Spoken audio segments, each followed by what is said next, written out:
Hi, sweet friends. It's Miss Bennett. Hey, okay, so I'm back. Today we're going to read a little bit of chapter 2. So go grab a blanket, grab a pillow, put your phone or iPad somewhere where you can just listen to my not always awesome, but totally entertaining British accent. And I'm going to start on chapter 2 for us today. I'm very excited. I think we can do about a chapter every other day. So it's pretty awesome. So let's see.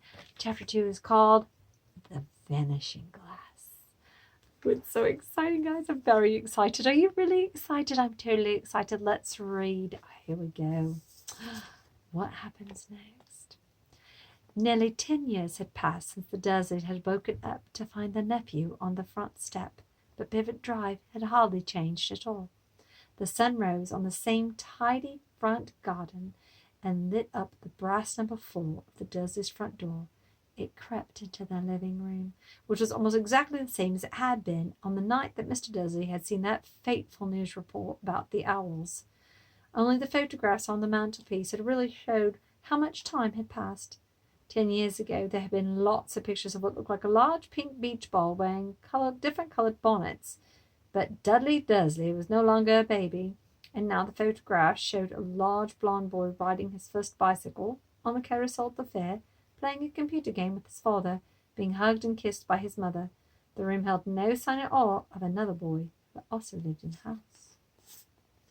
Yet Harry Potter was still there, asleep at the moment, but not for long. His Aunt Petunia was awake, and it was her shrill voice that made the first noise of the day. "Get up! Up! Get up! Now!" Harry woke with a start. His aunt rapped the door again. "Up!" she screeched. Harry heard her walking toward the kitchen, and then the sound of the frying pan being put to the stove. He rolled onto his back and tried to remember the dream he'd been having. It had been a good one. There had been a flying motorcycle in it. He had a funny feeling he'd had the same dream before. His aunt was back outside the door. "Are you up yet?" she demanded.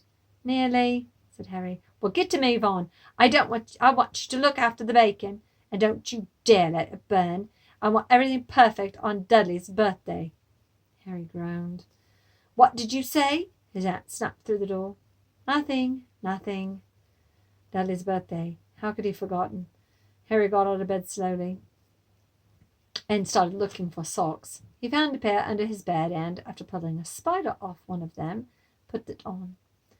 Harry was used to spiders because the cupboard under the stairs was full of them, and that was where he slept. When he got dressed, he went down the hall to the kitchen. The table was almost hidden beneath old Dudley's birthday presents. It looked as though Dudley had gotten a new computer that he wanted, not to mention a second television and a racing bike. Exactly why Dudley wanted a racing bike was a mystery to Harry, as Dudley was very fat and hated exercise, unless, of course, it involved punching someone. Dudley's favourite punching bag was Harry, but he couldn't often catch him. Harry didn't look it, but he was very fast. Perhaps it had something to do with living in a dark cupboard, but Harry had always been small and skinny for his age. He looked even smaller and skinnier than he really was, because all he had to wear were old clothes of Dudley's, and Dudley was about 4 times bigger than he was. Harry had a thin face, knobby knees, black hair, and bright green eyes. He wore round glasses held together with a lot of Scotch tape because of all the times Dudley punched him in the nose. The only thing Harry liked about his own appearance was a very thin scar on his forehead that was shaped like a bolt of lightning. He'd had it as long as he could remember, and the first question he could remember asking his Aunt Petunia was how he had gotten it. "In a car crash when your parents died," she'd said, "and don't ask questions." Don't ask questions. That was the first rule of the quiet life with the Dursleys.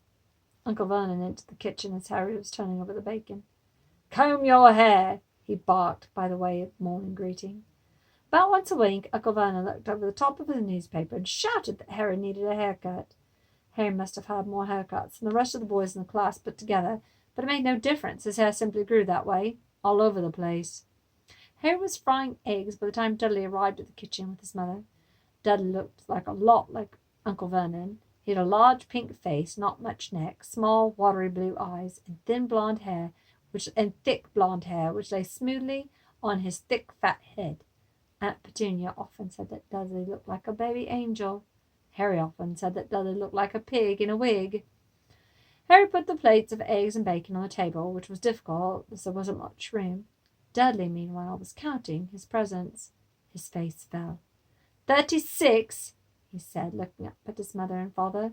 That's 2 less than last year. Darling, you haven't counted Aunt Marge's presents. See, it's here under this big one from Mummy and Daddy. All right, 37 then, said Dudley, going red in the face. Harry, who could see Dudley's tantrum coming on, began wolfing down his bacon as fast as possible in case Dudley turned over the table. Aunt Petunia obviously scented danger too, because she said quickly, We'll buy you another 2 presents while we're out today. How's that, Popkin? 2 more presents. Is that all right? Dudley thought for a moment. It looked like hard work. Finally, he said slowly, So I'll have 39, sweetums, said Aunt Petunia. Oh, Dudley said, sat down heavily and grabbed the nearest parcel. All right, then. Uncle Vernon chuckled. Little Tyke wants his money's worth, just like his father. Attaboy, Dudley, and ruffled Dudley's hair.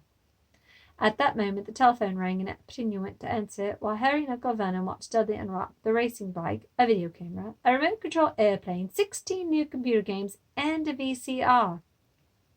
He was ripping the paper off a gold wristwatch when Aunt Petunia came back from the telephone looking very angry and worried. Bad news, Vernon, she said. Miss Fig broke her leg. She can't take him, jerking her head in Harry's direction. Dudley's mouth fell open in horror, but Harry's heart gave a leap. Every year the Dudley's birthday, his parents took him and a friend out for the day to an adventure park, hamburger restaurants, or to the movies. Every year Harry was left behind with Miss Fig, a mad old lady who lived 2 streets away. Harry hated it there. The whole house smelled like cabbage, and Miss Fig made him look at photographs of all the cats she'd ever owned. Now what? Said Aunt Petunia, looking furiously at Harry as though he'd planned this.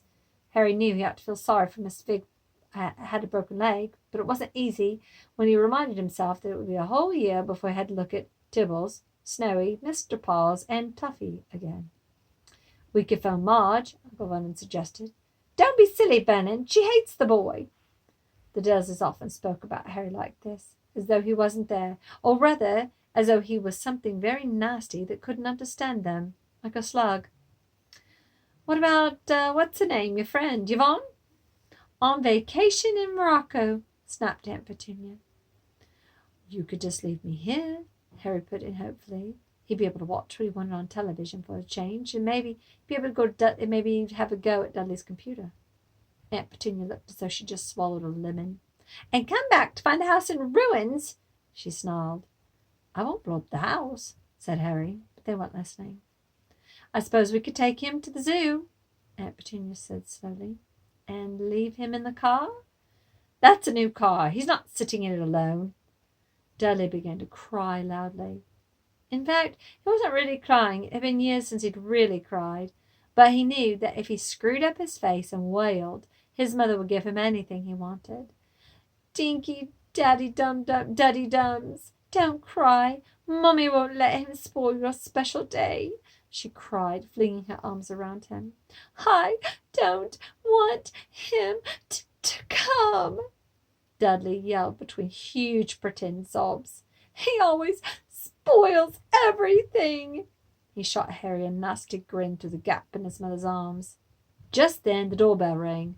Oh, good Lord, they're here, said Aunt Petunia frantically, and moments later Dudley's best friend, Piers Polkiss, walked in with his mother. Piers had a scrawny boy with a face like a rat. He was usually the one who held people's arms behind their back while Dudley hit them. Dudley stopped pretending to cry at once. Half an hour later, Harry, who couldn't believe his luck, was sitting in the back of the Dursleys' car with Piers and Dudley. He was sitting in the back of the Dursleys' car with Piers and Dudley on their way to the zoo for the first time in his life. His aunt and uncle hadn't been able to think of anything else to do with him, but before they left, Uncle Vernon had taken Harry aside. I'm warning you, he said, putting his large bald face right up close to Harry's. I'm warning you now, boy. Any funny business, anything at all, and you'll be in that cupboard from now till Christmas. I'm not going to do anything, Harry said, honestly. But Uncle Vernon didn't believe him. No one ever did. The problem was, strange things often happened around Harry, and it was just no good telling the Dursleys. He didn't make them happen. Once, Aunt Petunia, tired of Harry coming back from the barber looking as though he hadn't been at all, had taken a pair of kitchen scissors and cut his hair so short he was almost bald except for his bangs, which she'd left to hide that horrible scar. Dudley had laughed himself silly at Harry, who spent a sleepless night imagining school the next day, where he had already laughed at for his baggy clothes and taped glasses. Next morning, however, he got up to find his hair exactly as it had been before. Aunt Petunia had started shearing it off. He'd been given a week in the cupboard for this, even though he tried to explain that he couldn't explain how it had grown back so quickly. Another time, Aunt Petunia had been trying to force him into a revolting old sweater of Dudley's, brown with orange puffballs. The harder she tried to put it over his head, the smaller it seemed to become, until finally it might have fit a hand puppet, but certainly wouldn't fit Harry. Aunt Petunia decided must have shrunk in the wash, and to his great relief, Harry wasn't punished. On the other hand, he'd gotten into a terrible trouble for being found on the roof of the school's kitchens. Dudley's gang had been chasing him as usual when, as much to Harry's surprise as anyone else, there he was sitting on a chimney. The Dursleys had received a very angry letter from Harry's headmistress, telling them Harry had been climbing school buildings, but all he tried to do, as he shouted to Uncle Vernon through the locked door of his cupboard, was jump behind a big trash can outside the kitchen doors. Harry supposed the wind must have caught him in mid-jump. But today, nothing was going to go wrong. It was even worth being with Dudley and Piers to be spending the day somewhere that wasn't school, his cupboard, or Mrs. Figg's cabbage-smelling living room. While he drove, Uncle Vernon complained to Aunt Petunia. He liked to complain about things, people at work, Harry, the council, Harry, the bank, and Harry were just a few of his favourite subjects. This morning it was motorcycles. Roaring along like maniacs, the young hoodlums, he said, as a motorcycle overtook them. I had a dream about a motorcycle, said Harry, remembering suddenly. It was flying. Uncle Vernon nearly crashed into the car in front. He turned right around in his seat and yelled at Harry, his face like a gigantic beet with a moustache. Motorcycles don't fly! Dudley and Piers sniggered. I know they don't, said Harry. It was only a dream. But he wished he hadn't said anything. If there was one thing the Dursleys hated even more than him asking questions, it was him talking about anything acting in a way it shouldn't. No matter if it was a dream or even a cartoon, they seemed to think he might get a dangerous idea. It was a very sunny Saturday, and the zoo was crowded with families. The Dursleys bought Dudley and Piers large chocolate ice creams at the entrance, and then, before the smiling lady in the van had asked Harry what he wanted, before they could hurry him away, they also bought him a cheap lemon ice pop. It wasn't bad either, Harry thought, looking at it as he watched the gorilla scratching its head and looking remarkably like Dudley, except that it wasn't blonde. Harry had the best morning he'd had in a long time. He was careful to walk a little way apart from the Dursleys, so that Dudley and Piers, who were starting to get bored with the animals by lunch time, wouldn't fall back to their favourite hobby of hitting him. They ate at the zoo restaurant, and when Dudley was having a tantrum because this Knickerbocker of glory didn't have enough ice cream on top, Uncle Vernon bought him another one, and Harry was allowed to finish the first. Harry felt afterwards that he should have known it was all too good to last. After lunch, they went to the reptile house. It was cool and dark in there, with lit windows all along the walls. Behind the glass, a sort of lizards and snakes were crawling and slithering over bits of wood and stone. Dudley and Piers wanted to see the huge poisonous cobras and thick man-crushing pythons. Dudley quickly found the largest snake in the place. It could have wrapped the body twice around Uncle Vernon's car and crushed it into a trash can. But at the moment, it didn't look like it was in the mood. In fact, it was fast asleep. Dudley stood with his nose pressed against the glass, staring at the glistening brown coils. Make it move, he whined to his father. Uncle Vernon tapped on the glass, but the snake didn't budge. Do it again, Dudley ordered. Uncle Vernon tapped on the glass smartly with his knuckles. The snake just snoozed on. This is boring, Dudley moaned as he shuffled away. Harry moved in front of the tank and looked intently at the snake. He wouldn't be surprised if it had died of boredom itself, no company except stupid people drumming their fingers on the glass, trying to disturb it all day. It was worse than having a cupboard with its bedroom, where the only visitor Aunt Petunia hammering on the door to wake you up. At least Harry got to visit the rest of the house. The snake suddenly opened its beady eyes. Slowly, very slowly, it raised its head until its eyes were on level with Harry. It winked. Harry stared. Then he looked quickly around to see if anyone were watching. They weren't. He looked back at the snake and winked too. The snake jerked its head towards Uncle Vernon and Dudley, and then raised its eyes to the ceiling and gave Harry a look that said quite plainly, "I get that all the time." "I know," Harry murmured through the glass, though he wasn't sure the snake could hear him. "It must be really annoying." The snake nodded vigorously. "Where do you come from, anyway?" asked Harry. The snake jabbed its tail at the little sign next to the glass. Harry peered at it. "Boa constrictor, Brazil. Was it nice there?" The boa constrictor jabbed its tail to the sign again, and Harry read on. This specimen was bred in the zoo. "Oh, I see. You've never been to Brazil." As the snake shook its head, a deafening shout behind Harry made both of them jump. "Dudley! Mr. Dursley! Come and look at the snake! You won't believe what it's doing!" Dudley came waddling toward them as fast as he could. "Out of the way, you!" he said, punching Harry in the ribs. Caught him by surprise, Harry fell hard on the concrete floor. What came next happened so fast that no one saw how it happened. 1 second, Pierce and Dudley were leaning right up close to the glass. The next, they had leapt back with howls of horror. Harry sat up and gasped. The glass front of the boa constrictor's tank had vanished. The great snake was uncoiling itself rapidly, slithering out onto the floor. People through the reptile house screamed and started running for the exits. As the snake slid swiftly past him, Harry could have sworn, in a low, hissing voice, said, "Brazil, here I come. Thanks, amigo." The keeper of the reptile house was in shock. "But the glass," he kept saying. "Where did the glass go?" The zoo director himself made Aunt Petunia a cup of strong, sweet tea while he apologized over and over again. Pierce and Dudley could only gibber. As far as Harry had seen, the snake hadn't done anything except snap playfully at the heels as it passed. But by the time they were all back in Uncle Vernon's car, Dudley was telling them how it had nearly bitten off his leg, while Pierce was swearing it had tried to squeeze him to death. But worst of all, for Harry at least, was Pierce calming down just long enough to say Harry was talking to it. "Weren't you, Harry?" Uncle Vernon waited until Pierce was safely out of the house before starting on Harry. He was so angry he could hardly speak.